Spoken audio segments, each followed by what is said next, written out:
Bonjour, on est ravis de vous retrouver et maintenant on va vous parler des bonnes nouvelles de la rentrée avec deux CAP, le CAP Art de la broderie et le CAP tailleur. On peut répondre rapidement à quelques questions sur le flou si vous en avez. On le fera bien sûr, Sandra connaît très bien la formation. Armelle dirige la formation professionnelle et donc les 3 CAP. On le fera sans problème, mais comme on a beaucoup de masterclass dédiées uniquement au flou, là, on va vous parler plutôt, des nouveautés, qui n'en sont pas complètement, mais qui sont des nouveautés au sens où c'est la première rentrée où ces 2 CAP sont éligibles au CPF et on en est très contente. J'avais eu l'occasion de le dire dans des directs Instagram, ça a été compliqué. Les choses ne sont jamais évidentes dans l'entrepreneuriat et ce dossier a été une lutte pour nous 3 et pour toute l'équipe. Et puis voilà, il y a eu des phases de test aussi et on remercie nos testeuses. Certaines sont même encore en cours sur les formations et donc c'est notre première vraie rentrée sur la formation professionnelle sur ces CAP-là. Donc, on va parler des deux. On va parler du CAP métier de la mode, vêtements, tailleur et du CAP art de la broderie, option main, puisqu'on ne s'occupe pas pour l'instant de ce qui est machine. En essayant de vous détailler les offres possibles, la façon dont vous pouvez vous former avec nous. Tout ça évolue toujours chez Artesane, mais en tout cas, à date, c'est comme ça que vous pouvez faire. Et on va commencer avec le tailleur. Là, vous voyez 3 offres possibles parce que j'ai exclu ce que nous, on appelle offre loisir, c'est-à-dire les CAP cours vidéo seul, sans suivi pédagogique, sans financement possible autre que de votre poche sur le site, entre guillemets. Donc ça, vous connaissiez le CAP tailleur sur le site. En cours vidéo, c'est quelque chose de très riche, c'est disponible, vous accédez aux vidéos comme vous voulez, quand vous voulez. C'est animé par Sandra, qui a conçu toute la formation tailleur. On travaille sur plein de projets à ce sujet, mais en tout cas, là, le cadre de la formation professionnelle. Est-ce que tu veux nous dire peut-être ce que c'est que ce CAP tailleur ? Le CAP tailleur, j'ai envie de dire que c'est toutes les bases du métier de tailleur. C'est l'avant, c'est ce qui va permettre de se familiariser avec des techniques, avec les outils, d'apprendre les points, tout ce qui va nous permettre de creuser après, plus tard, dans le métier. C'est vraiment là, c'est une préparation au diplôme du CAP qui sont vraiment les bases du métier. Une des questions qu'on a souvent, c'est est-ce que c'est homme, est-ce que c'est femme, est-ce que c'est industriel, est-ce que c'est traditionnel ? Alors là, le CAP, c'est plutôt... Enfin, moi, j'ai envie de dire que les techniques, elles sont quand même plus ou moins les mêmes. Après, c'est plutôt dans le volume que ça change. Une pince, on va la travailler de la même manière.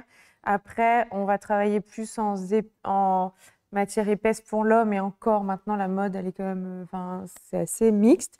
Donc, nous, on prépare quand même plus pour la femme. Et puis, on va parler des deux, traditionnel et puis il y a aussi de l'industriel. Et à l'examen, en tout cas, l'expérience montre que ce sont que des modèles femmes. Ouais. Bon, après, oui, enfin, de toute façon, les référentiels, les femmes. Quoi, ouais. Voilà. Qui a évolué, hein. Néanmoins, effectivement, on a, depuis que la formation a ouverte, et même sur les cours loisirs, c'est les cours où on a le plus d'hommes qui les prennent parce que toutes les techniques que vous allez apprendre sont tout à fait transposables en atelier. Si vous êtes chez des tailleurs hommes, ce sont les mêmes techniques. C'est juste que vous allez travailler sur des patrons femmes. Oui, c'est ça. C'est le patron, c'est le modéliste. Mais... Le vêtement est différent, mais après les techniques, le fait de préparer un col, de le faire rouler autour du cou, les entoilages... ça va être les mêmes, surtout que maintenant, autant à un moment donné, on différenciait bien les vestes, en tout cas les vêtements hommes qui étaient travaillés vraiment avec des lainages, des draps un peu plus lourds, et la femme, on allait plus dans la légèreté, c'était moins entoilé. Maintenant, on peut dire ce que tu portes. Bah, je te laisse dire ce que je porte. Eh bien, c'est la veste que mon papa pas m'apprêter pour un cours retouche. On dit bonjour à Véronique Roussin, dont les cours retouche sortent ce soir. Et donc, tu as trouvé cette veste, Ben, tu as trouvé qu'elle t'allait bien. Voilà. C'est une veste d'homme. Je la trouve très belle. C'est une veste d'homme. C'est une veste d'homme qui est très bien finie. Enfin voilà, une très belle veste. Oui, ben, elle te va très bien. Merci.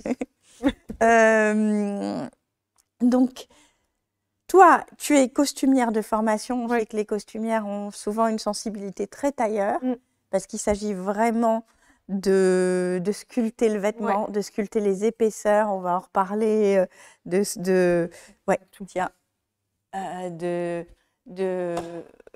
voilà, il y a beaucoup de tailleurs en costume. Oui. On parlera de la broderie aussi, mais tu es brodeuse aussi. Enfin, tu as vraiment des... Alors, en termes de diplôme, on va tous se cacher quand on voit ceux de Sandra. Donc ça, parce qu'il y en a qui vont me dépasser là. Hein. Mais oui, je crois que tu as 6 ou 7 diplômes, donc notamment un CAP très spécifique qui est celui de la broderie or. Mais sinon, tu as des DMA. DMA, diplôme des métiers d'art. Ouais. Donc en costume, en... Il y a un BMA, donc brevet des métiers d'art, broderie main, broderie option main. Après, j'ai des CAP, donc CAP art de la broderie, mais option or. Donc moi, j'ai travaillé beaucoup la cantille, l'or. Et puis après, je sais pas si je crois que c'est des diplômes qui n'existent plus, le BEP. Mais c'est pas grave, toi, t'es pas périmé. Le BEP, vêtements sur mesure et accessoires. Et puis le CAP. Donc le BEP était plutôt tourné vers l'industriel. Et le CAP, j'ai envie de dire que c'était vraiment beaucoup de modélisme. Énormément de... C'est là que j'ai vraiment appris le moulage. C'était vraiment le CAP couture. C'était vraiment du coup du moulage, de la coupe à plat, enfin un peu ce mélange-là de tout ça. Et énormément de points main, ce qui m'a fait basculer après en broderie. Et c'est vrai que du coup, ça t'a amené plein de choses dans ta carrière. Tu as beaucoup travaillé avec Grévin, où tu as gardé des liens forts.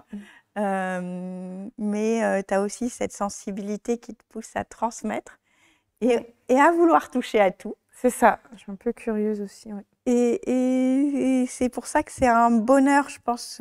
Je ne sais pas si dans le chat, il y a certaines élèves actuelles ou de l'année dernière, puisque plusieurs élèves, je dirais une cinquantaine, ont déjà passé leur CAP tailleur l'an dernier, avec une écrasante majorité de mentions. Très bien, donc on les remercie. Bravo. Bravo, vous étiez la première à essuyer les plâtres. On a beaucoup appris grâce à vous, fait évoluer cette formation et aujourd'hui, elle est prête.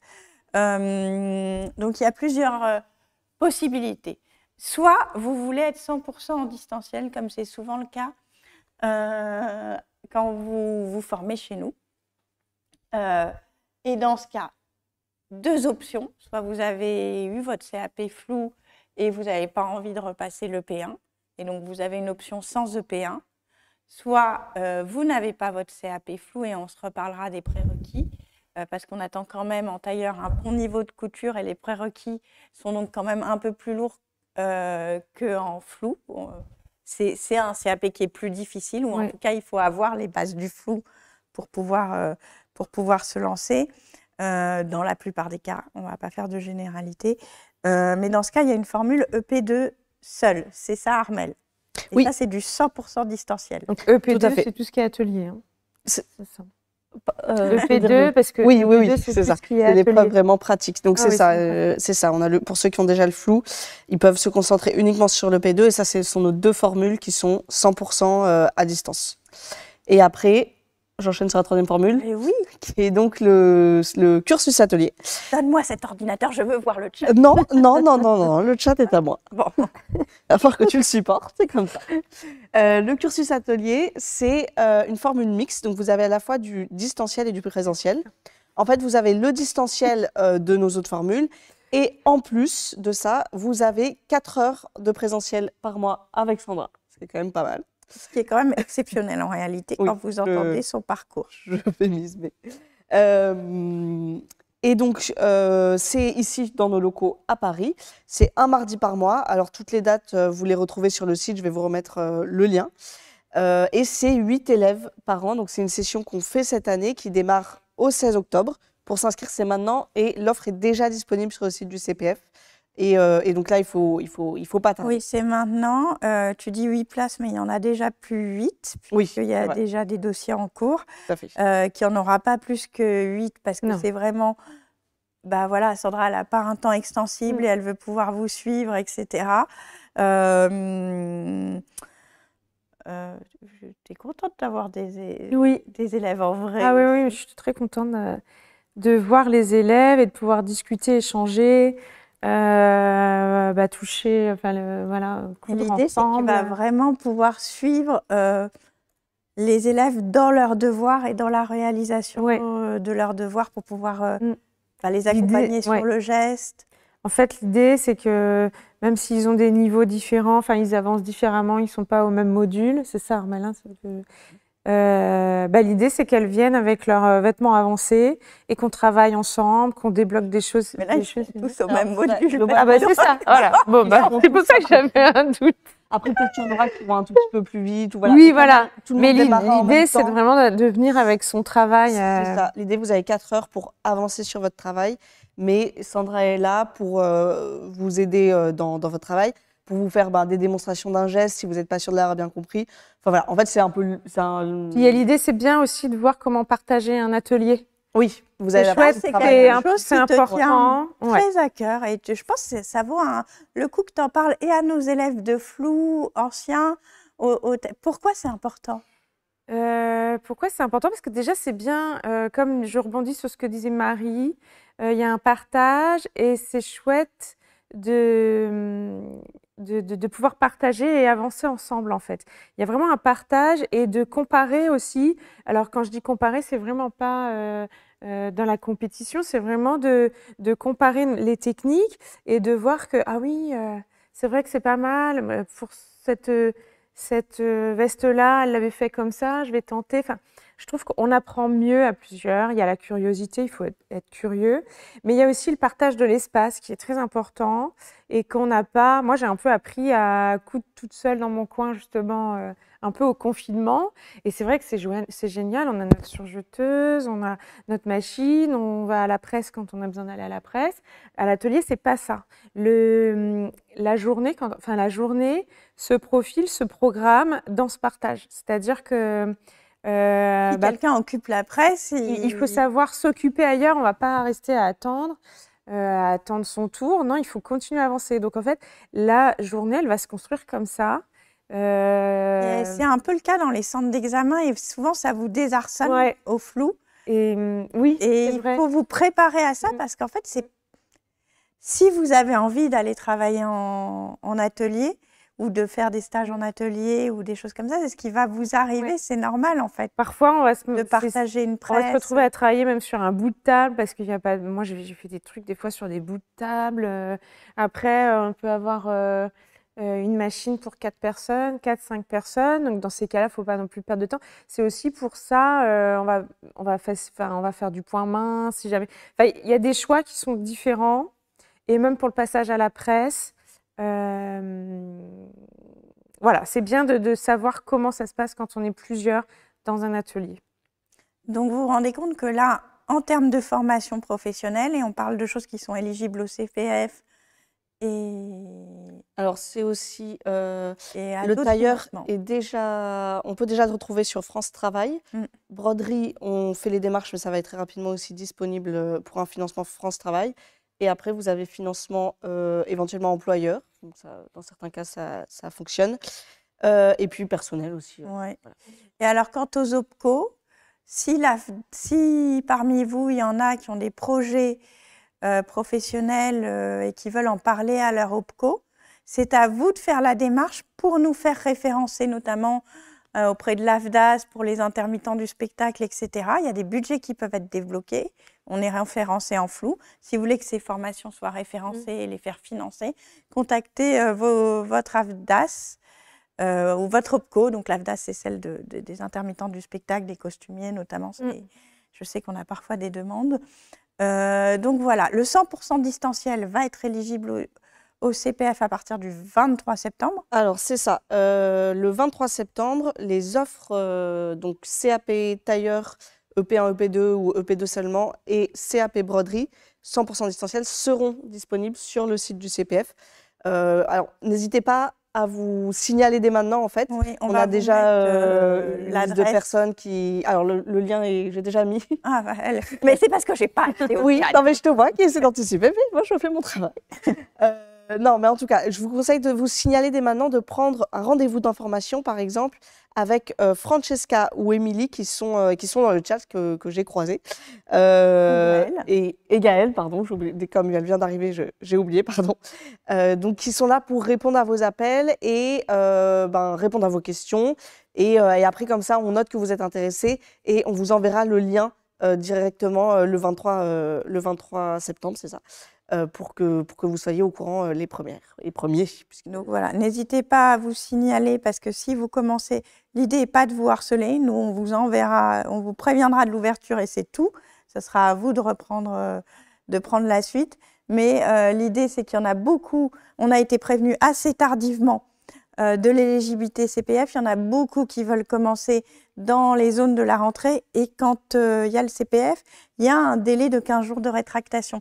Donc si vous voulez commencer tôt, il faut vous signaler. Voilà. Ce délai d'ailleurs, il est là dans tous les financements. Hein, oui, c'est 15 jours. On est obligé, avant de vous faire commencer, d'attendre 15 jours entre la date d'inscription, de signature du contrat, quand il y a lieu, etc. et le moment où vous entrez en formation. Donc ça, on le respecte strictement. Voilà. Donc on vous enverra le lien. Et juste pour parler un peu, on parlera de la broderie juste après, mais je ne reviens pas sur les grands fondamentaux, mais quand même un peu sur le tailleur. Je les vois à l'écran, a priori tu vas en parler. Hein.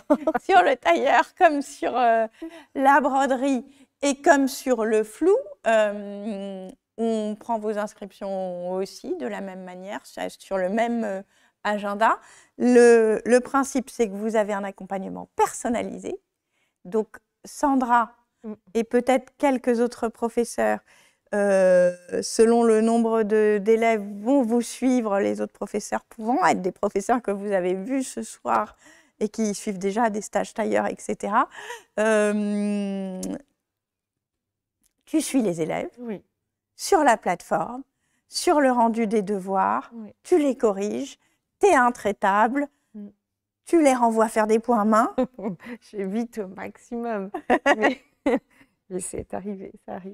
Oui.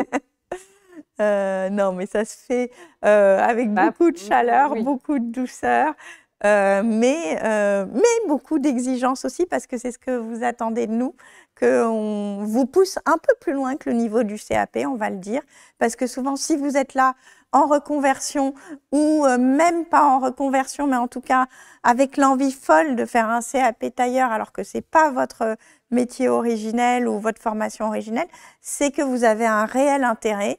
Et donc, qui dit réel intérêt dit que Artésane, Sandra, Armelle, moi, Marie-Gabrielle, enfin tous les gens qui participent à la formation, on s'est dit, faut qu'on aille plus loin que juste le référentiel, qu'on vous parle d'histoire du tailleur, qu'on montre beaucoup de traditionnel, parce que quand on s'intéresse au tailleur, on s'intéresse à la façon dont c'était fait traditionnellement. C'est la veste que porte Armelle.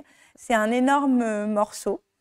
Et il faut savoir que le référentiel est plus léger.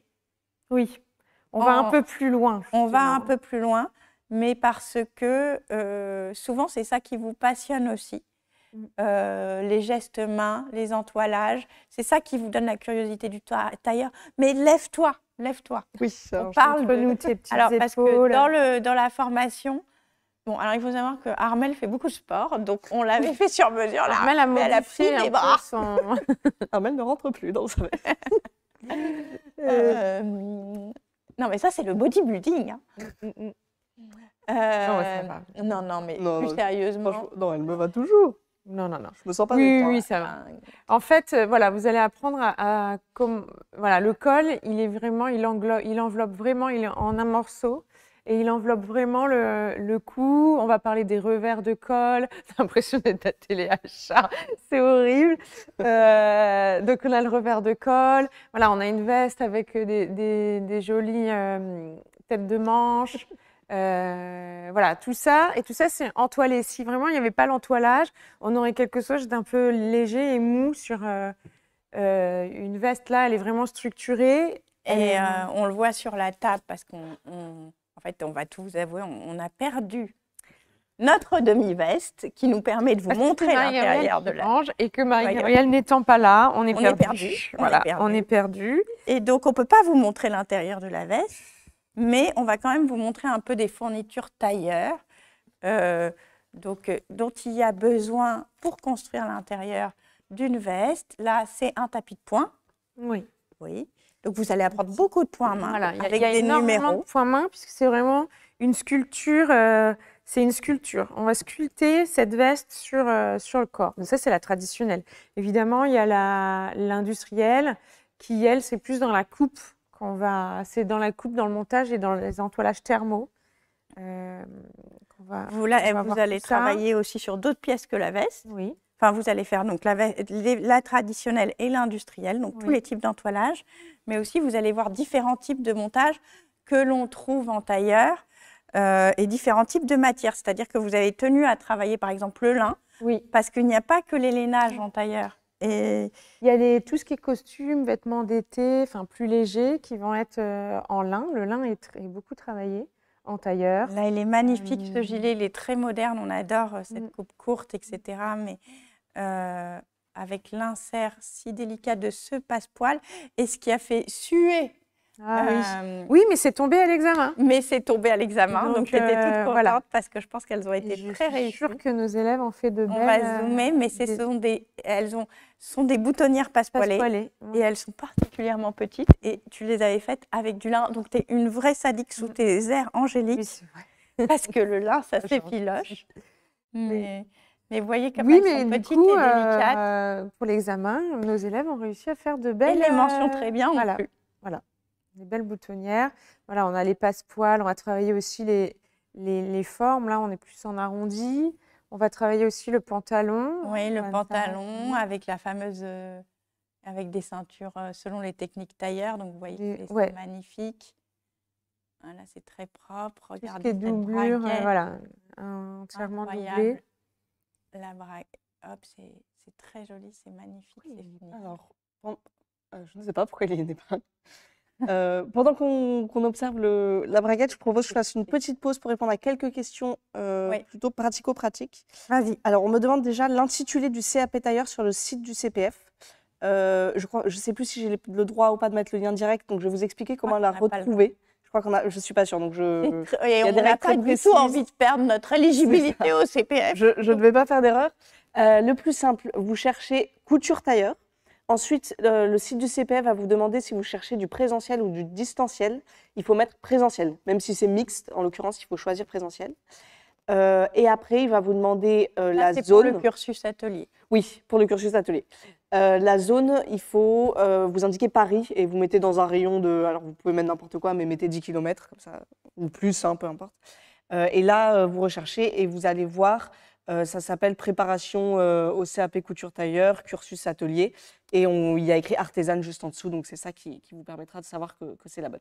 Donc, ça, c'est pour le cursus atelier qui est déjà présent sur le site du CPF. Et pour les deux autres cursus, donc, ou trois avec les deux cursus tailleur, donc, ce n'est pas encore disponible. Ce sera disponible le 23. Et vous devrez rechercher couture tailleur ou broderie. Et vous devrez mettre en distanciel. Et du coup, vous n'aurez pas besoin de renseigner une zone géographique. Je vous mettrai ça un peu partout sur les réseaux. Voilà. On vous enverra les liens pour les personnes qui l'ont demandé. Et par ailleurs, sur notre site internet, quand vous choisissez votre univers, en haut à gauche, vous pouvez aller sur formation professionnelle. Je vous ai mis le lien aussi dans le chat. Et là, sur ces pages, on mettra bien tous les liens à jour, etc. Là, on pourra. Et donc, oui, je voulais absolument qu'on zoome sur ça, parce que c'est absolument magnifique. Moi, à chaque fois, je ne m'en lasse pas. Tu ne vois pas ce qu'il y a d'exceptionnel, mais moi, je trouve que c'est magnifique. Je trouve que c'est beau, tu vois, que ça, c'est beau. Mais alors, blanc sur blanc, je ne sais pas ce que ça donne. C'est fait pour. Mais en fait, parce que souvent, il ne faut pas oublier l'intérieur d'un vêtement. Oui. Tu veux dire des trucs. Je continue avec les questions que tu ne vois pas. Oui, je t'interromps. Une deuxième question pratico-pratique. Quand est-ce qu'on peut commencer la formation? Est-ce qu'il y a des dates de formation? Alors là encore, c'est différent selon les cursus. Pour le cursus atelier, qui est donc le cursus mixte distanciel-présentiel, le démarrage aura lieu le 16 octobre. C'est une date fixe et comme ça, la formation dure toute l'année avec Sandra et vous arrivez comme ça jusqu'à l'examen.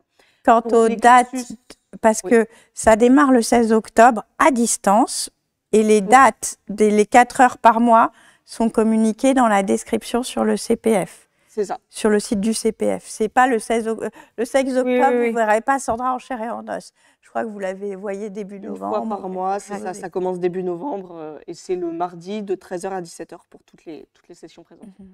Et c'est dans les locaux de la fabrique à couture pour Robercy. Donc voilà, vous serez avec des piqueuses plates, vous serez super bien installés et nous, on vous fera coucou, on sera ravis de vous voir. Et pour le coup, faites vite, parce qu'on n'est pas loin de... on a 2 ou 3 dossiers aujourd'hui. C'est un cursus qui est plus cher, qui est à 3 490 € sur le site du CPF ou en financement CPF plus complément ou en financement totalement perso. Enfin, il y a 1000 solutions, mais pourquoi je disais ça? Je ne sais plus. De faire vite parce que par rapport aux dates, il n'y a que 8 places, donc on a un tiers des places qui sont prises, donc il n'en reste plus beaucoup. Et pour les formations distancielles, alors là c'est un peu différent. Les premiers cursus CPF démarreront le 16 octobre, mais après vous pourrez aussi démarrer tous les premiers 16 du mois. Donc si vous n'avez pas envie ou si vous n'êtes pas prêt pour le 16 octobre, vous pourrez ensuite démarrer le 1er novembre, le 16 novembre, le 1er décembre, etc. Vous avez compris la suite.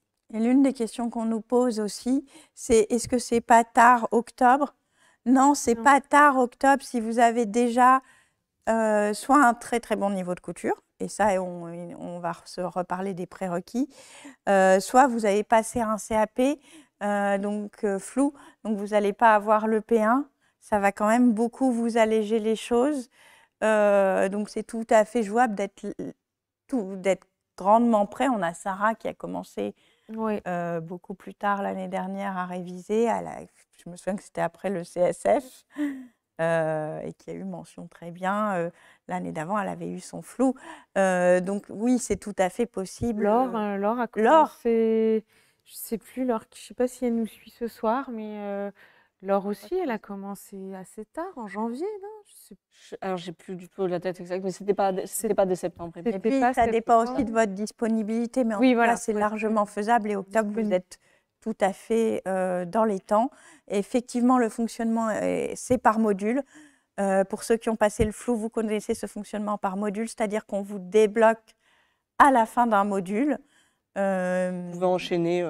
Et vous pouvez enchaîner à la vitesse que vous voulez. Le but, c'est d'essayer de ne pas être en retard. Il y a évidemment des impondérables et on en tient compte tant que vous communiquez avec nous. Mais c'est exactement le même fonctionnement. Vous avez un forum pour discuter entre élèves. Vous avez un accès direct à Sandra par le biais du forum, des échanges personnalisés, etc.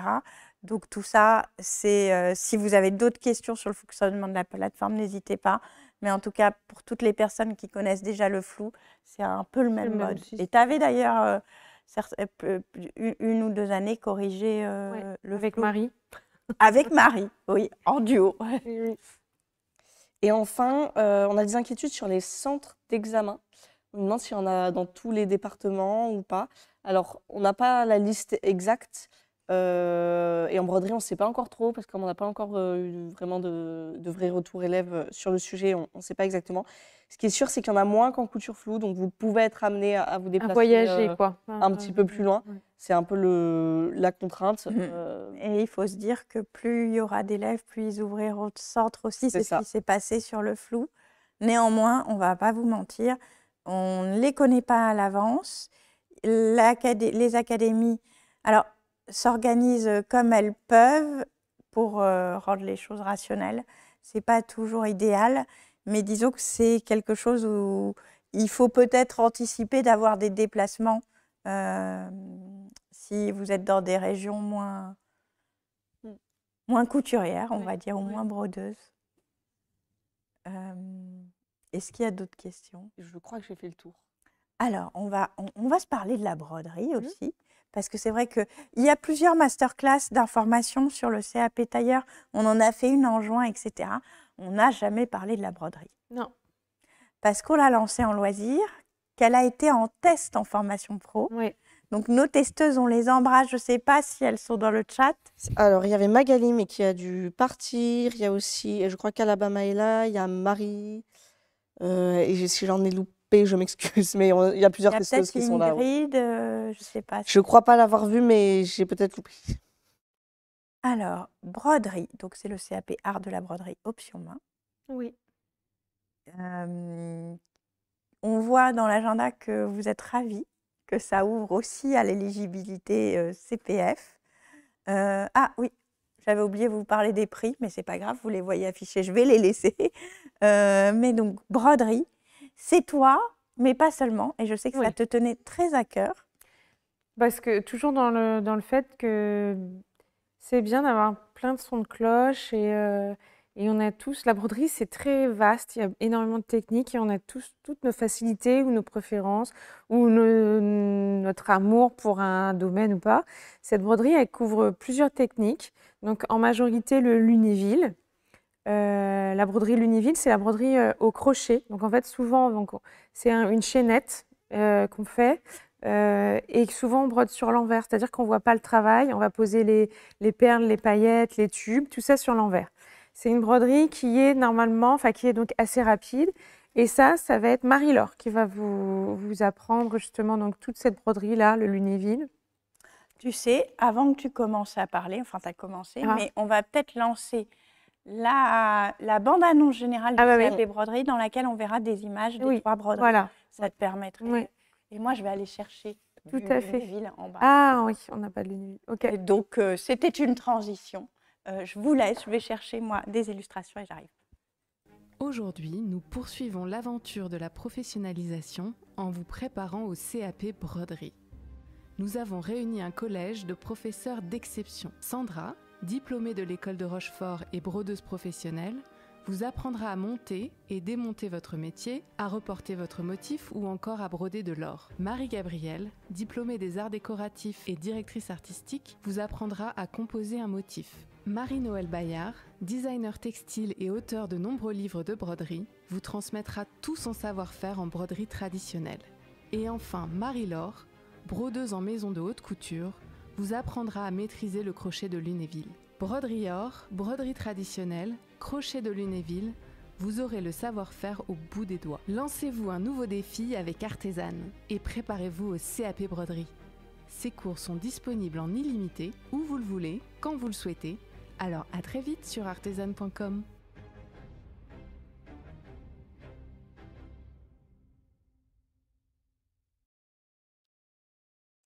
Et ça reprend. Et ça reprend. Et donc, Sarah n'est toujours pas revenue, on est un peu perdus. Donc la broderie Lunéville n'est toujours pas là. Donc en fait, on a une partie broderie Lunéville, donc, dont Marie-Laure vous parlera. On a une plus grande une partie aussi sur la broderie traditionnelle. Et ça, donc c'est Marie-Noël qui vous parle de broderie traditionnelle. Donc la broderie traditionnelle, c'est la broderie donc, à l'aiguille, avec donc à l'aiguille et au fil. Et on va avoir une partie broderie or. Anne-Sara revient. Je pense qu'elle va vous montrer là. Et on a une partie broderie or où je vous montre vraiment les points de base de la broderie or. Parce que ce CAP-là, on va dire qu'il y a à peu près 10% de broderie or et le reste, ça va être Lunéville et traditionnel. C'est ça. Alors, on me demande, le temps qu'on installe les métiers, on me demande si le CAP se fait sur une année.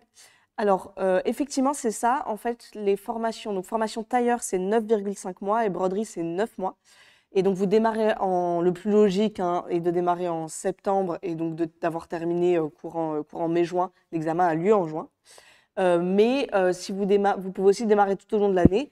Donc, si vous démarrez, disons, en janvier, vous aurez fini à peu près en décembre et vous passerez l'examen en juin qui suit. Voilà. Sachant que vous avez encore accès à la fin de la formation pendant 1 an aux cours sur la plateforme, donc vous pouvez continuer à réviser tranquillement jusqu'à l'examen. Et nous avons donc le Lunéville qui est arrivé. Voilà, Lunéville est arrivé. Voilà, donc le Lunéville, mais la broderie or aussi, mais bon là on ne la travaille pas comme ça. On peut vraiment partir en volume puisque c'est la manière de poser. Il y a plusieurs manières de poser les perles, les paillettes, de les associer pour pouvoir monter en volume et donc les maintenir. Voilà. C'est vraiment ça, le Lunéville, il est beaucoup utilisé dans la mode, dans la haute couture, dans la mode. Et alors, on ne me l'a pas posé, mais comme on vient de poser cet objet juste à côté, je pense que la question va venir. Ah, le métier. Quel est cet objet? Est-ce qu'il est obligatoire? Il est le procure? Bref. Alors, il est obligatoire dans la formation broderie. Alors, c'est un métier à broder. C'est un métier à broder. Au début. C'est un métier à broder. Et c'est ce qui permet de tendre la matière pour pouvoir bien travailler. En fait, pour travailler, pour broder dessus, il faut que la matière soit tendue. Donc, ce métier-là, qui est petit, il doit être un peu plus grand pour la formation. Voilà, donc c'est vraiment l'outil de base. On ne peut pas passer le CAP sans le métier. Au CAP. Oui. Enfin, à l'examen. Oui. On vous demande de déposer vos métiers. Voilà. Donc, dans la formation, on vous donne des liens pour vous en fournir un au bon format et dont on sait qu'ils sont bien, de bonne qualité, etc. En termes de budget, c'est combien à peu près le métier? Le métier à broder, il va être entre 105, autour de 130 et 150. 150. Ouais, dans ce qu'on répertorie. C'est vraiment fait par un petit peu moins, même, ça m'en dit plutôt toi. Ouais, il y en a qui ont fait faire autour d'une centaine d'euros. Faites travailler les menuisiers à côté de chez vous, etc. C'est chouette aussi. Ouais. Oui, c'est vraiment un outil fait par les menuisiers. Ouais. Mais vous pouvez en commander sur des sites comme... on vous donne une liste. Oui, il y a une liste. Plaisir, Là, je ne l'ai pas en tête, mais il y a une liste. Non plus. Mais voilà, donc c'est vraiment le matériel principal. Et voilà, une fois que vous avez ça, après tout le reste, c'est des petites fournitures, du tissu, etc. Et moi, ce que j'adore, alors, c'est que ça fait du bruit. Ah oui, alors le bruit est important. Est une activité silencieuse, mais pas du tout. Moi, j'adore entendre. Oui. Moi, je me souviens de Madame Château qui qui nous envoyait souvent donc c'était ma prof de broderie or, ma professeure de broderie or. Donc, tu es de Rochefort. Je suis de Rochefort, et donc j'ai appris le berceau de la broderie or. Oui. Et elle nous envoyait régulièrement nous laver les mains dès que ça faisait un espèce de sifflement. C'est parce qu'en fait, donc la broderie or, c'est une matière métallique avec un pourcentage d'or ou d'argent. Et en fait, ça s'oxyde. Donc, si ça s'oxyde, on ne le verra pas tout de suite, ça va s'oxyder avec la sueur des mains. Ça va s'oxyder dans le temps. Donc, si on amène la sueur, c'est une broderie qui va moins durer dans le temps. Donc, du coup, il fallait vraiment faire attention. Il fallait vraiment qu'il y ait le beau son déjà de la bonne tension. Il faut qu'il y ait le bon POC. Donc, elle savait tout de suite si notre métier, il fallait qu'on le retende ou pas. Et dans les ateliers, dans les ateliers, il faut vraiment souvent on retend parce qu'en fait, la matière... par exemple, les matières naturelles, elles vont jouer, savoir s'il pleut, si c'est plus sec. Voilà, tout joue. Souvent, quand il pleut, le fil il va plus faire de nœuds. Donc voilà, on va retendre un peu régulièrement, mais le bruit est très important, oui. Armelle, est-ce que pour les collections Octopolus, tu écoutes le bruit de... Pas du tout, je n'étais pas du tout au courant. Voilà. Après, moi, je travaille sur tambour, j'avoue. Voilà. Oui, mais il faut quand même écouter le bruit. Et il faut écouter le bruit, il faut que tu te concentres sur le bruit. Et ça fait... Moi, je pense à ma maman et ma sœur qui m'entendaient le soir très tard. Ils entendaient le métier à broder dans la nuit. Oui, et moi, parfois, je t'entends broder et vraiment, j'adore. Passer ce moment de poésie, qu'est-ce qu'une équipe pédagogique riche, donc où il y a toi. Oui. On a parlé de tes grandes compétences aux broderies et notamment du fait que c'est marrant que ça soit toi qui prennes la partie broderie or qui est très mesurée dans le référentiel, mais ça te tenait à cœur. Ah oui, moi j'adore, bah oui. Rochefort, tu ne peux pas. Marie-Laure fait le Lunéville. Le parcours de Marie-Laure, vous la connaissez parce qu'elle a fait beaucoup de cours sur artisanat, que vous avez travaillé ensemble ici au Polar du Fil. Mais avant ça, elle était brodeuse. Alors, je ne sais pas si on a le droit de le dire, pas le dire. Alors, en général, on dit pour les plus grandes maisons de haute couture. Voilà, et puis vous comprenez. Mais donc, effectivement, vous avez beaucoup de chance d'apprendre ce savoir-faire de la part de Marie-Laure. Et toi, pour avoir été... acheter des paillettes avec Marie-Laure, tu sais que c'est sa vie. C'est une expérience à vivre, voilà. Si vous avez l'occasion. Cette personne qui a l'air très calme, donc Marie-Laure, votre professeure très rassurante, très douce, perd tout contrôle et tout flegme, tout le flegme qui la caractérise dans une boutique de paillettes et de perles. Mais on l'embrasse très fort. Et puis Marie-Noël Bayard, qui anime aussi beaucoup de cours loisirs, en crochet. Et Marie-Noël, elle a aussi cette double casquette parce que ça fait aussi partie de ces personnes. Elle est designeuse textile, donc elle travaille beaucoup la broderie, beaucoup le crochet, et elle fait tout le traditionnel dans la formation. Et elle a toujours été persuadée qu'il fallait parler aux passionnés, qu'il fallait lever les barrières entre les professionnels. Marie-Noël, concrètement, elle brode pour les défilés haute couture, elle brode pour l'Élysée, pour le linge de maison, etc.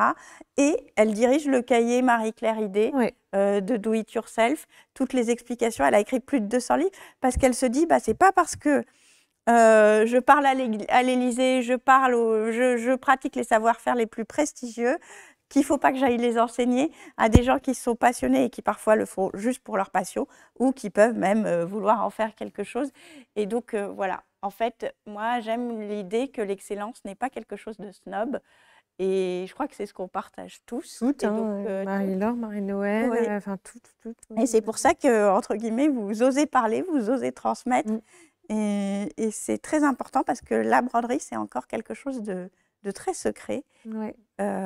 Et donc, voilà, nous, on est très heureux parce qu'on voit que vous avez envie de vous lancer dans ce CAP et on fera tout pour vous transmettre cette passion avec exigence, encore une fois.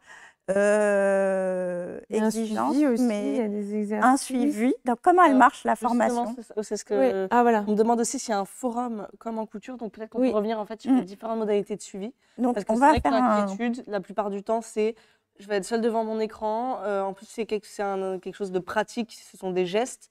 Ça me semble pas du tout adapté d'être devant un écran. Je pense que vous avez vu d'ailleurs quelques images du Lunéville dans la bande-annonce. Oui, tout à fait. Qui sont assez incroyables parce que je pense que. Oui, parce que le Lunéville, encore une fois, on ne lutte pas contre le présentiel. Au contraire, le présentiel est notre ami et peut-être qu'on fera aussi des choses, on n'en sait rien. Et si vous avez envie de compléter avec des... Allez-y, mais vraiment allez-y. Mais ce que je veux dire, c'est que je pense qu'en présentiel, vous ne pouvez pas aller sous la table. Non. Là, la caméra, la caméra, en Lunéville, elle peut y aller. Donc, il y a aussi des forces de... il y a aussi des forces propres au distanciel qu'il faut reconnaître. Et d'ailleurs, tu doutais. Oui, moi, j'y croyais pas. Je suis pas sympa. Pour moi, je suis vraiment de la vieille école. Et le geste s'apprend, pour moi, en atelier, justement, avec les bruits, les odeurs, les outils. Et donc, pour moi, je croyais vraiment pas à cette histoire de vidéo, d'apprendre. Et j'ai testé, par curiosité, j'ai vu un cours, et j'ai été bluffée, ce qui m'a amenée ici aussi dans la transmission, parce que c'était un truc qui me tenait, la transmission me tient vraiment à cœur. Et le fait de pouvoir transmettre sans obliger les gens à se déplacer à Paris, dans la capitale, à prendre de chez eux, parce que moi j'ai fait, après c'est mon parcours perso, mais j'ai fait énormément de sacrifices pour apprendre tout ça, parce qu'il a fallu que je me déplace. Je ne suis pas de Paris, je n'ai pas vraiment de famille à Paris. Voilà, je me suis retrouvée seule à 17 ans. Alors c'est génial, c'est chouette, je ne regrette pas. Mais du coup, c'est chouette de pouvoir aussi apprendre sans forcément se déplacer dans la capitale. Voilà, il y a plein de choses qui peuvent se passer partout, en France. Et donc, effectivement, ça fonctionne exactement comme les CAP couture. C'est-à-dire que vous avez les modules avec des cours vidéo. Donc, vous avez une EP1 et une EP2 en broderie. Le P2 est même un peu plus longue, elle dure 20 heures, donc elle est sur 2 jours et demi. Et on vous prépare aux deux. Vous ne pouvez pas être dispensé de P1, même si vous avez un autre CAP. Donc, on vous prépare à tout ce qui est histoire de l'art et de la broderie, à la connaissance des textiles, au dessin de broderie, ça c'est avec Marie-Gabrielle, les cours vidéo. Donc, dans chaque module, on couvre vraiment tout ce qui est épreuve pratique. On ne s'occupe pas de la PSE, etc. Mais sinon, c'est conforme à notre fonctionnement en couture. Et donc, les 3 professeurs dont c'est parlé, c'est-à-dire toi, Marie-Laure et Marie-Noël, vous préparent à l'EP2 avec donc un enseignement qui est corrigé par des échantillons et des devoirs. Voilà. C'est ça, tous les mois, il y a 2 devoirs. Le premier, vous allez faire un tapis de points. Donc, je laisse Sandra montrer un peu quelques exemples. Donc, vous allez travailler vraiment juste les points, la technique. Et après, second devoir, vous allez devoir réaliser un modèle complet. Pareil, on en voit donc juste ici, par exemple, ça, ce sont les modèles des premiers modules. Oui, on ne vous montre pas tout parce qu'en plus, il y a un espèce de modèle final qu'on veut garder secret. Oui, tout à fait. Parce qu'il faut qu'on puisse vous noter. La préparation à l'examen. Et voilà.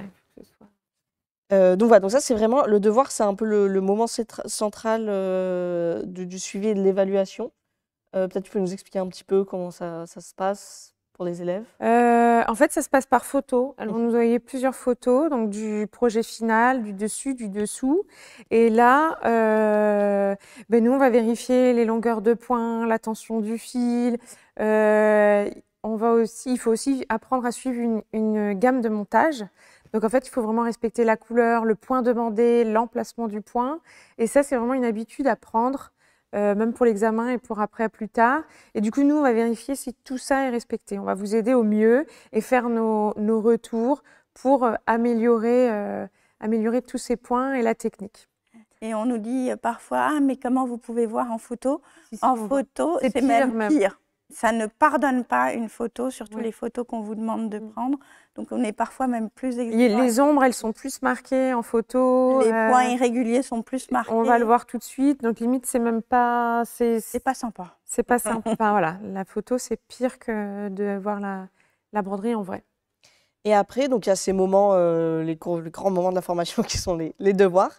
Mais en dehors des devoirs, vous n'êtes pas seul non plus pendant plusieurs jours sans savoir où vous allez. Puisqu'en fait, à tout moment, vous êtes en contact avec votre professeur et avec les autres élèves sur la plateforme. Via soit donc le forum, on le disait tout à l'heure, vous avez un forum où vous pouvez poser toutes vos questions, vous pouvez répondre à celles des autres élèves aussi, vous pouvez échanger entre élèves. Et vous avez aussi un chat, pareil, pour échanger avec les autres. Vous êtes avec les autres élèves du CAP que vous préparez. Voilà. Il y a déjà des esprits de promo qui se créent. Exactement. Je vois là, on parle du groupe WhatsApp des testeuses qui va peut-être s'élargir à d'autres personnes qui sont intéressées pour le rejoindre. Donc voilà, vraiment, vous n'êtes pas seul du tout. Et d'ailleurs, pour info, on vient de créer un groupe Facebook qui s'appelle « Passez votre CAP broderie avec Artesane ». Vous pouvez le rejoindre, on va partager toutes les actualités. Mais non, je ne t'ai même pas encore dit qu'on l'avait créé. Il y a, la communauté CAP Couture Tailleur, CAP Couture Flou, à chaque fois avec Artesane et Rêve à Soi quand c'est pertinent. Et là, donc, passez votre CAP broderie avec Artesane. Il est créé. Donc, vous pouvez le rejoindre et on va l'animer au fur et à mesure. Je vous mets le lien tout de suite. Et aussi, toujours sur la question du suivi, on n'oublie pas non plus qu'il y a le service administratif. Donc, c'est Émilie principalement qui s'en occupe. Et vous pouvez prendre rendez-vous avec elle toute l'année si vous avez un souci. Et pareil pour le tailleur. Hein. Et pareil en tailleur, évidemment, et en couture floue, enfin, toutes nos formations professionnelles. Et voilà, elle va vous aider si vous devez interrompre votre formation, etc. Bref, on est là vraiment pour vous accompagner sur tous les plans pédagogiques, technique, parce que c'est vrai que j'assure le service technique aussi, c'est moi. Avec Amélie aussi. Administratif. Et il y a Amélie aussi sur la partie pédagogique. Bref. Mais en tout cas, nous ne sommes pas, et c'est ni péjoratif ni amélioratif, mais nous ne sommes pas un immense organisme, etc. C'est-à-dire que nous vous connaissons, nous savons qui fait quel devoir, et quasi pas toute l'entreprise, mais Artesane, ça reste une vingtaine de personnes, et quant à l'équipe pédagogique, on est 5-6, donc on vous connaît, on grandit avec vous. On est peut-être plus exigeant aussi parce que effectivement, vous avez à avoir des organismes de formation où ils vont faire de la plomberie, de la coiffure, de l'électricité, de la petite enfance. Ici, on se concentre énormément sur les arts du fil. Donc oui, forcément, on est engagé à vos côtés, c'est notre passion et on est hyper content de vous amener jusqu'au CAP. Et l'idée, c'est que vous restiez, c'est que vous réussissiez. Donc voilà, c'est pas le Club Med Gym. Non. Et alors, professeur F nous demande si on peut aussi aider les professeurs dans les méandres de l'éducation nationale. La réponse est oui. Émilie est experte là-dessus. Oui. On en a eu, on en a régulièrement. Et pour dire comme je vous connais, Elsa, je sais que tu as rendez-vous demain et c'est avec Francesca et je crois que c'est dans la matinée. Elle va répondre à toutes tes questions. C'est vrai que les parcours de financement des professeurs dans la fonction publique sont plus compliqués, sont plus longs. Donc, quand vous avez un projet, il vaut mieux l'anticiper. Mais ce n'est pas grave parce que d'une part, quand vous entrez en formation, vous pouvez vous dire « je le passe en juin 2025 de cette année ». C'est faisable, mais aussi vous dire « je le passe en juin 2026 ». Vous avez le temps. C'est-à-dire que vous gardez un accès et ça vous laisse le temps de réviser ce que vous avez vu. Donc, vous avez 2 ans d'accès à tout le contenu de la formation. Donc, même si vous avez avancé avec votre suivi pédagogique, ensuite vous pouvez réviser, vous avez accès au forum, vous avez accès à tout. Donc c'est un projet qui s'anticipe, mais il faut parfois être hargneux, il faut parfois être tenace avec le rectorat pour qu'ils acceptent. Mais en tout cas, on va essayer de t'accompagner au mieux. C'est ça, et j'ai Émilie dans le chat déjà qui répond oui, oui, vas-y, t'inquiète, je m'en occupe. Ouais. C'est mon affaire. Donc la formation, donc je vous avais remis un mois type de formation, mais c'est ce qu'on vient de vous expliquer. Vous êtes corrigé, vous avez plusieurs devoirs, des quiz aussi sur les connaissances plus théoriques. Il faut les valider pour passer au module suivant. Mais voilà, en tout cas, et c'est la même chose pour le tailleur, dont j'ai mis une bande-annonce. Parmi 1000 modules, j'ai mis celle de la veste traditionnelle. Il y a plein d'autres choses que j'aurais pu mettre, mais on a une tendresse pour cette veste traditionnelle. Donc, petit souvenir de cette bande-annonce. C'était il y a un an. Je serai votre formatrice pour le CAP Métier de la mode vêtements tailleur chez Artesane. Dans ce 4e module du CAP tailleur, nous aborderons les spécificités du montage d'une veste tailleur selon les techniques du prêt-à-porter montées de manière traditionnelle. Nous verrons comment travailler les pinces verticales et horizontales, comment assembler les milieux dos, la réalisation d'ourlets, l'entoilage ou encore les poches passepoilées. Je vous apprendrai à monter la veste tailleur du corps jusqu'au col, en passant par les épaules, les manches ou encore la doublure. Vous saurez tout sur les spécificités de la veste tailleur femme montée de manière traditionnelle. Chaque module du CAP tailleur vous permettra d'apprendre les techniques nécessaires afin de devenir un ou une professionnelle de la couture tailleur.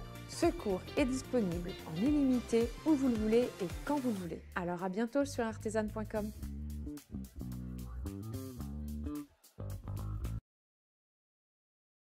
Donc, qu'est-ce qu'on se disait? On se disait que tu avais une question. Absolument. Est-ce qu'il y a des modules pour préparer le CAP broderie sans faire la formation complète?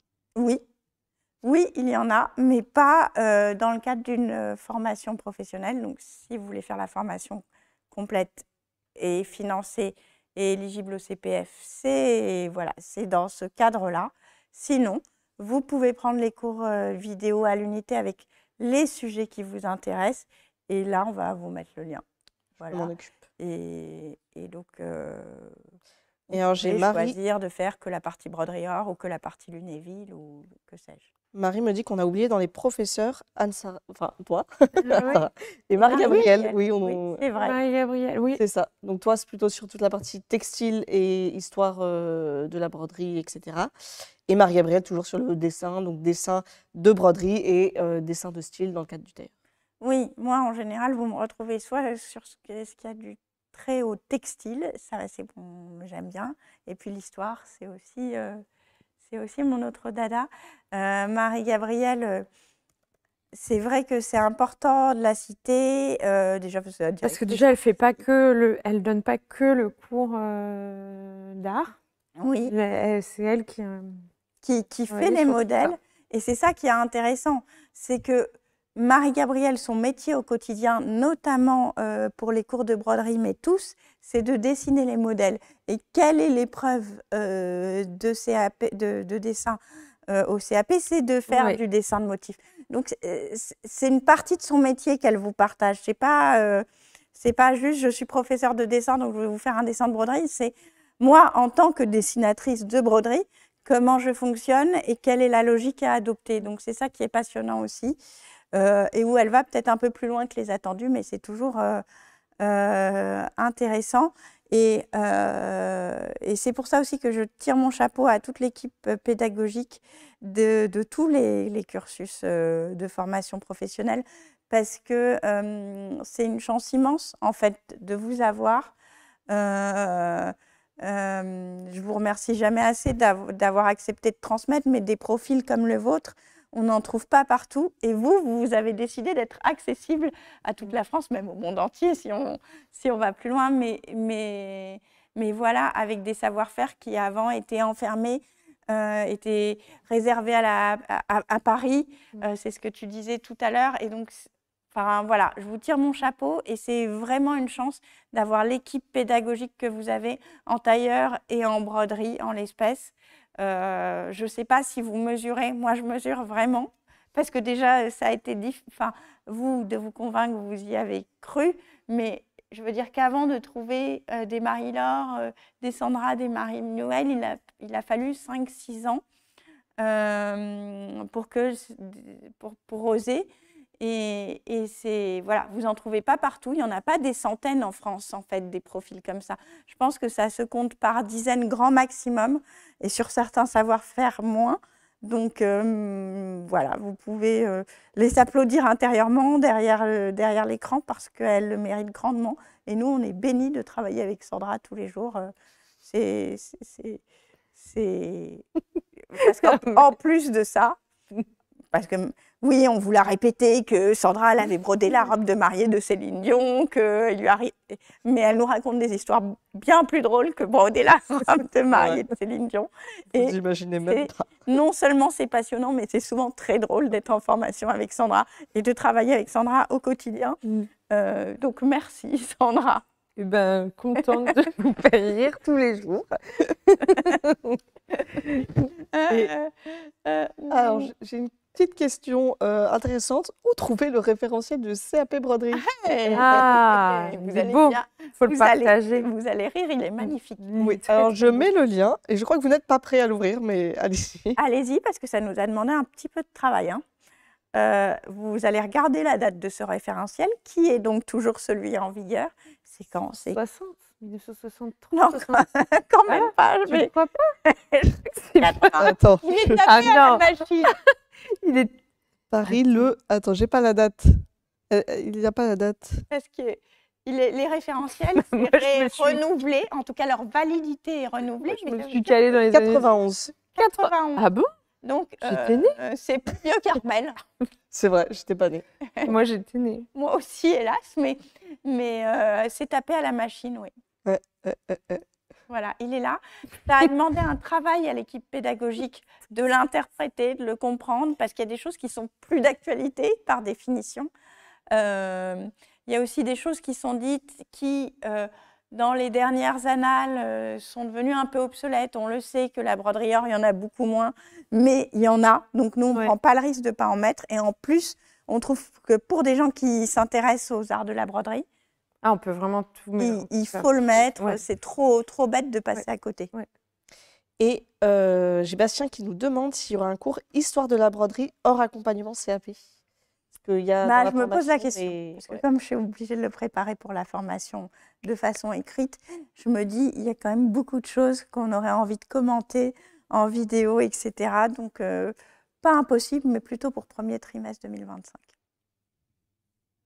Le défi est lancé. Tout à fait. Et niveau question, c'est... L'histoire de la broderie telle que le conçoit le CAP, je trouve que c'est très intéressant, parce que ça demande de faire de l'histoire de l'art. Et l'histoire de l'art, c'est le truc où on s'ennuie un peu au collège-lycée. Et en fait, où souvent, quand on a une pratique artistique ensuite, on regrette de ne pas s'être plus nourri, de ne pas avoir regardé ces œuvres qu'on nous a présentées parfois de façon plus ou moins passionnante. Souvent, tout ce qui était textile, broderie, c'est le reflet de l'économie, enfin de l'époque. En fait, c'était ce qui parle et c'est ce qui nous reste. On sait les matériaux qui étaient utilisés, on sait les techniques, pourquoi est-ce qu'on utilisait ces techniques-là, pourquoi on a développé telle manufacture à tel endroit. C'est passionnant en fait. Et du coup, c'est aussi ce qu'on... On se parlait l'autre jour de la tapisserie de Bayeux. C'est passionnant parce que, par exemple, quand on a restauré la tapisserie de Bayeux au 19e siècle, on a commencé à mettre des colorants chimiques et on s'est rendu compte 50 ans plus tard que ces colorants ne tenaient pas. Alors, on a recherché les colorants naturels parce qu'eux, ils tiennent dans le temps. En fait. Eux, ils sont toujours là, ils tiennent vraiment dans le temps. Et donc, il a fallu parfois retrouver, parce qu'on avait perdu cette connaissance des colorants naturels. Et on ne savait pas tous les... Fois, il y a des choses, on ne sait même pas ce qu'on mettait... Enfin, voilà, on toute sait cette pas. recherche-là, c'est passionnant. Et donc, il y a plein de choses. Voilà, l'influence antique à la Renaissance, comment ça a nourri la broderie, comment on crée des choses pour faire des illusions d'optique avec la broderie. La broderie, c'est aussi une histoire écrite, enfin c'est aussi une écriture, pardon, qui permet d'être narrative ou artistique. Enfin, c'est passionnant. Ouais. Les couleurs, enfin il y a plein de symboles. Voilà. Et j'ai une question intéressante. Alors, je ne sais pas ce qu'on a le droit d'y répondre, mais est-ce qu'il y a un livre support comme celui qu'il y a en CAP flou, en tailleur? On n'a pas le droit d'y répondre. On n'a pas le droit d'y répondre. On n'a pas le droit d'y répondre. Je crois qu'on a tout dit en disant qu'on n'avait pas le droit d'y répondre. On peut vous dire rendez-vous en 2025 et on est très content du symbole que sera ce livre. Et voilà, je vous dirais qu'il est à l'image de notre début d'année, de notre rentrée, des gens qui se sont installés ici. Mais en tout cas, voilà, les choses s'annoncent bien. Dans le partage. On est dans le partage et on est dans la cohérence. Et on me demande si on prépare, si en broderie, c'est comme le CAP tailleur, c'est-à-dire on va un peu au-delà du référentiel pour vous préparer vraiment à l'atelier et à la vie professionnelle. Est-ce qu'en broderie, c'est pareil ou c'est vraiment référentiel? C'est une bonne question. Je pense qu'on va chacune, on a quand même nos expériences d'atelier et on en parle quand même dans les cours, en tout cas dans la préparation de la broderie et tout. Je sais que je parle pas mal du métier, de la pièce, enfin de l'atelier, en tout cas du métier et des échanges. Après, oui, je pense que c'est inhérent à l'équipe pédagogique. Ouais, je crois qu'on raconte toujours nos vies et nos... Vous êtes toutes sorties d'atelier et pas simple. Vous avez eu... Et différemment parce que... Oui, on a toutes passé par des classes. Marie-Laure, elle a plus été dans des ateliers haute couture, toi dans des ateliers très différents, du musée Grévin, tu es aussi passée par l'opéra dans d'autres fonctions. Marie-Noël, elle a travaillé en indépendante et c'est encore un autre statut, c'est-à-dire qu'elle a connu des maisons très différentes à la commande. Elle en parle dans une des masterclass du festival. Oui. Qu'est-ce que c'est que d'être freelance dans la haute couture? Et tout ça influe sur votre discours et vous avez différentes techniques, mais oui, je pense que vous allez toutes plus loin que le référentiel. Mais j'ai l'impression d'avoir répondu à ta place. Non, je cherche... Non, je crois que tu as tout dit. C'est très bien, ça me va. Bon, si ça te va. Oui, en tout cas, moi, je peux vous répondre sur l'histoire de l'art, l'histoire du tailleur, l'histoire de la broderie. On va quand même un peu plus loin parce que sinon, on s'ennuierait. Et puis, c'est tellement passionnant, il y a tellement de choses à dire. C'est l'inverse, on a du mal à se freiner. Oui. Parfois, on exagère un peu. Alors, je n'ai pas d'autres questions pour le moment. Les prix des formations sont marqués, j'y reviendrai pas, on est dans notre gamme tarifaire habituelle.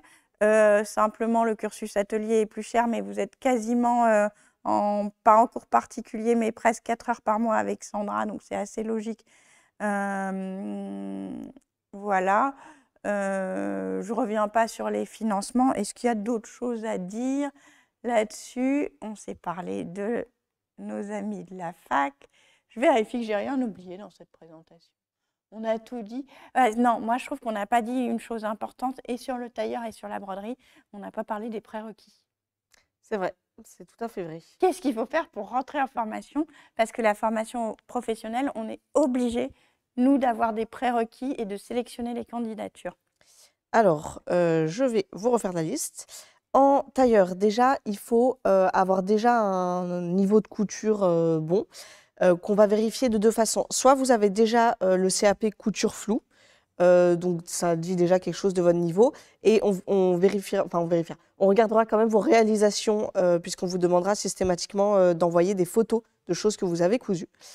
Soit vous ne l'avez pas, c'est pas obligatoire du tout, hein, vous pouvez passer le tailleur directement sans passer par le flou, et dans ce cas-là, de nouveau, ce sera sur photo. On verra si vous avez déjà une bonne connaissance du vêtement. Donc ça, c'est pour le niveau technique. Est-ce que tu vas ajouter quelque chose là-dessus ou c'est à peu près clair ce que je raconte? Non, c'est très clair. Très bien. Et en prérequis plutôt pratico-pratique, alors déjà, vous vous engagez à vous présenter à l'examen. Ça, c'est un prérequis légal, hein, tout simplement. Quand on est dans le cadre de la formation professionnelle, c'est obligatoire. Vous devez évidemment posséder une machine à coudre. Pas de surjeteuse, en revanche. En tailleur, on peut. Si vous avez une surjeteuse, c'est très bien. Mais nous, la formation, elle est faite sans surjeteuse. Tout à fait. Et après, il faut avoir les outils, donc une connexion suffisante pour lire de la vidéo. Si après broderie, vous regardez cette masterclass, c'est que c'est bon. Il faut avoir l'autonomie pour se former à distance et puis pouvoir prendre des photos avec un appareil photo, un téléphone, ce que vous voulez. Ça, c'est pour le CAP tailleur. Et puis après, le CAP broderie. Alors, les prérequis pratico-pratiques du matériel sont les mêmes. La machine à coudre est remplacée simplement par le métier à broder. Il faut en avoir un ou s'engager à en acheter un avant le début de la formation, si vous ne l'avez pas déjà. Vous présentez à l'examen, pareil, ça ne change pas. Et en termes de niveau technique, il y a le niveau requis pour entrer en broderie.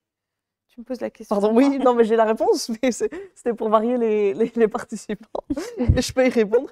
En fait, ce dont on va s'assurer, c'est que vous avez déjà brodé et que vous savez ce que c'est de broder, vous savez quelle est la minutie dont on a besoin en broderie, mais on ne va pas vous demander d'avoir déjà fait une tapisserie en Lunéville. Je sais pas si non, il faut avoir fait quand même des motifs brodés. Voilà, il faut avoir fait quelques motifs et pareil, on va vous demander des photos de quelques motifs brodés.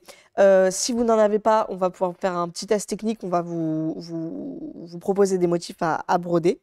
Je pense qu'on va insister beaucoup sur ce point. Ouais. La broderie, ça demande d'être patient et minutieux. Ça donc, peut être long. Si vous nous dites, ça fait 3 semaines que j'ai commencé, mais j'ai une grande passion, on va vous dire oui, mais... Il faut montrer qu'on est capable d'avoir fait des choses entières, parce que c'est facile de lâcher la broderie. Voilà, c'est ça. On ne veut pas que vous vous découragiez en cours de route. Je ne sais pas si les testeuses sont là. Vous allez comment, les testeuses à Alabama? Marie, je sais que donc, Magali est plus connectée. Mais... J'ai Ingrid qui, à l'instant, me dit qu'elle doit nous laisser. Ah, Ingrid!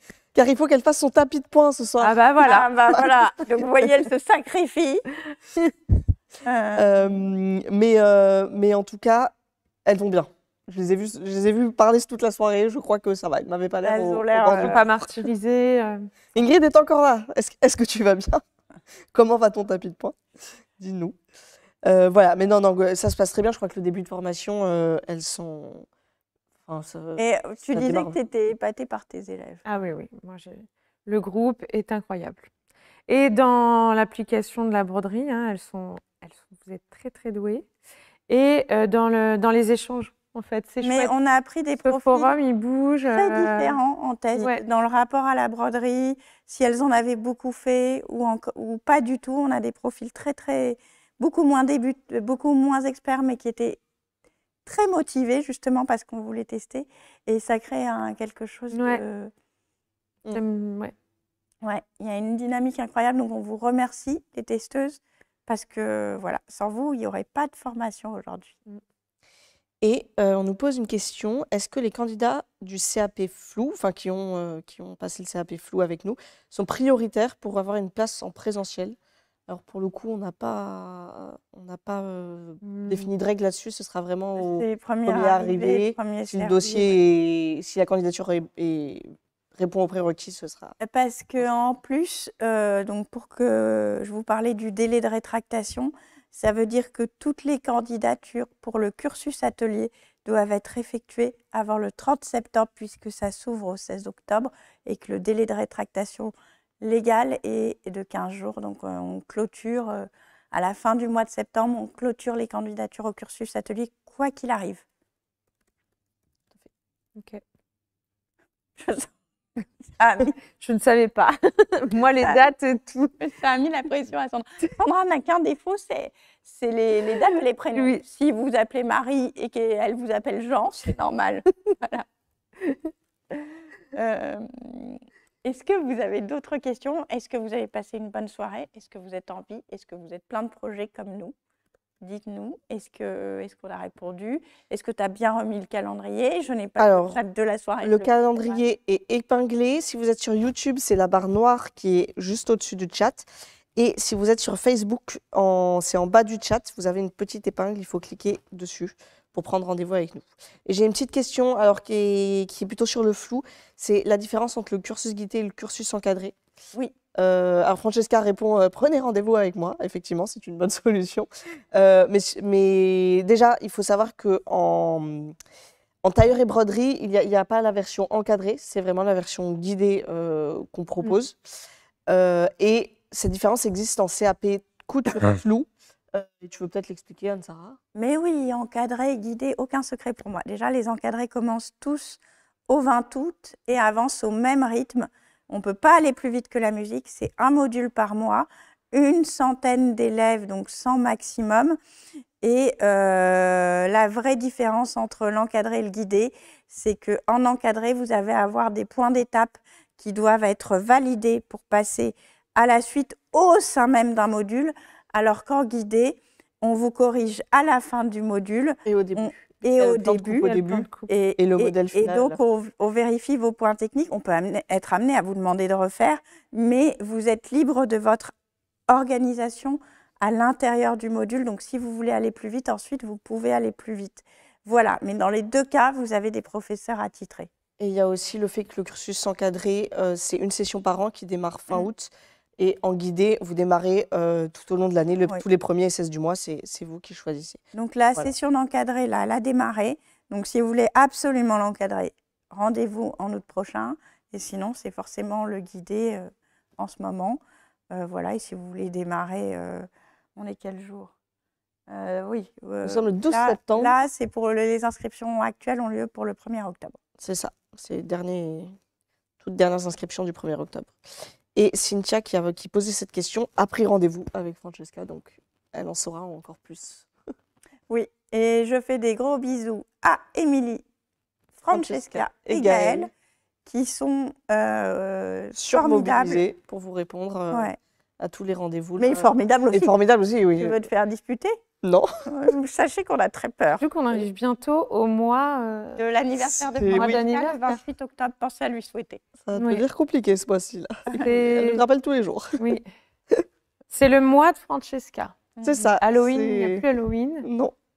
Non, mais c'est vrai, il y a une super équipe et donc elles vont vous répondre. Et c'est les petites voix de la formation parce que c'est les premières que vous avez au téléphone. Et donc, vraiment, elles sont expertes et elles sont là pour vous aider toute l'année. Il faut oser prendre votre téléphone. Je sais que parfois, moi y compris, on a peur de prendre son téléphone. Il faut oser prendre votre téléphone. Parfois, c'est la première étape pour se lancer dans la formation ou voir s'il faut peut-être attendre l'année prochaine. Et elles vous le diront aussi avec honnêteté ou s'il y a des choses à tester, elles vous donneront un test. Et souvent, ça vous permet d'éprouver votre motivation, de voir si vous êtes prête. Donc, voilà, prenez votre téléphone, c'est hyper simple. Il suffit de cliquer sur le lien calendrier.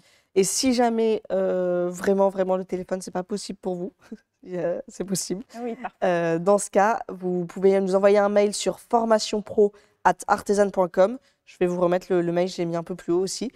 Et on vous répondra dans ce cas à l'écrit et ce sera toujours Émilie et Francesca qui vous répondent avec le même enthousiasme, je dois dire. Oui, vous verrez, c'est une expérience, mais agréable. Est-ce qu'on a répondu à tout? Écoute, oui, je vérifie. Facebook, il y a Francesca qui s'excite pour qu'on prenne des rendez-vous avec elle, mais c'est bon, sinon... C'est bon? C'est bon. Ah oui. En tout cas, Sandra, merci. Merci d'avoir prolongé cette journée de travail avec nous. Petite question de dernière minute. Est-ce qu'il y a un nombre de places limité en CAP broderie? Non, Pas pour le moment. c'est comme le cursus guidé, etc. Après, comment dire, et on n'a pas sur l'année, on ne va pas surcharger une session. Ce que je veux dire par là, c'est que s'il y a trop de monde qui commence un 1er octobre, à un moment, on dit stop, on vous dit, on bascule sur... Donc oui, il y a des quotas d'une trentaine ou une quarantaine d'élèves mais par rentrée, mais sur l'année, vous êtes libre. Voilà. Donc, si vous voulez rentrer au 16 octobre, on ne s'attendait pas à un tel engouement, je dois dire, pour la broderie. Enfin, on était super contents de voir que vous preniez rendez-vous et que vous prenez rendez-vous. Mais c'est une bonne surprise. Sinon, dernière actualité, ce soir est sorti le cours retouche, le parcours retouche. J'en parle parce que beaucoup de gens nous l'ont demandé, notamment parmi les gens qui ont eu ou préparé des CAP. Là aussi, comme tu disais, c'est Véronique, c'est l'expérience. Elle est incroyable. Ouais. Elle est incroyable. 37 ans, chef d'atelier, retoucheuse au bon marché. Donc, autant dire qu'elle a tout retouché. Et c'est une passionnée. Ouais. Elle ne s'arrête pas, elle adore. Elle ne s'arrête pas. Elle vient de prendre sa retraite et du coup, elle s'est dit qu'elle allait continuer à transmettre. C'est incroyable. Parce que c'est elle qui formait les équipes au bon marché aussi. Donc, elle avait vraiment cette culture de la transmission. Donc voilà, c'est les 4 premiers cours de son parcours. Vous inquiétez pas, parce que parfois vous dites « Ah, mais si le parcours n'est pas complet, je n'aurai pas le prix préférentiel ». Évidemment, on fait une réduction de lancement pour que ça soit équivalent. Donc voilà, c'est disponible dès ce soir et vous nous l'avez tellement demandé qu'on espère que vous êtes contents. On a mis le temps, mais on a trouvé, la perle. Incroyable. Voilà. Oui. Et ben, on va aller se coucher. Oui. Bonne nuit. Bonne nuit. Bonne nuit. On dit merci à Philippine et Lily d'avoir survécu à notre blabla. Pour les élèves de Flou, on se retrouve en masterclass de rentrée mercredi prochain. Merci à Émilie et Francesca qui m'ont aidé sur les réponses chat aussi. Oui, et ben on les embrasse. Gros bisous. Très fort. Bachi, bisous et à Domani. Voilà, c'est un peu l'idée. À très vite. Bonne nuit. Artisane. Bonne soirée. On a perdu Sandra.